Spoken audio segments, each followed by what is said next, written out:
दोस्तों, आज की इस वीडियो में हम आपको एक ऐसी नदी के बारे में बताएंगे जिस नदी के पास जो भी गया वो वापस जिंदा लौट के कभी नहीं आया। यह नदी इंग्लैंड में स्थित है। इस नदी का नाम है द वार्फ रिवर।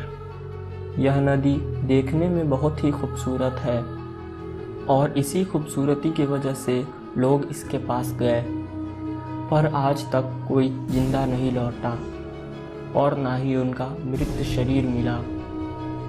इस नदी को बहुत ही खतरनाक माना जाता है। यह महज 6 फुट चौड़ी, लेकिन इसकी गहराई बहुत ही ज़्यादा है।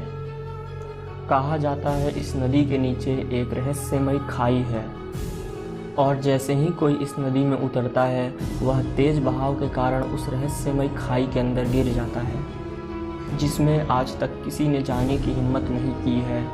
कई बार वैज्ञानिकों ने इस नदी में आधुनिक उपकरणों की मदद से उस खाई में देखने की कोशिश की है, परंतु जैसे ही वह उपकरण पानी में उस खाई के पास जाता वह रहस्यमयी तरीके से गायब हो जाता। स्थानीय प्रशासन ने इस खतरे को देखते हुए इस नदी में जाने से पूरी तरह से प्रतिबंध लगा दिया है। नदी के आसपास इससे जुड़े हुए बोर्ड भी लगे हुए हैं जिसमें साफ लिखा है नदी में तैरना और नहाना मना है, लेकिन फिर भी लोग गलती से इस नदी में घुसकर अपनी जान गंवा चुके हैं। साल 2010 में एक 8 साल के लड़के की मौत इस नदी में डूबने की वजह से हो गई थी। इस नदी को पार करने की वजह से भी कई लोगों की मौत हो गई है। इस प्रकार से यह नदी अब तक कई मौतों की वजह बन चुकी है। ऐसा कहा जाता है कि इस क्षेत्र पर लेडी अलायस रूमिली नाम की एक महिला का अधिकार था।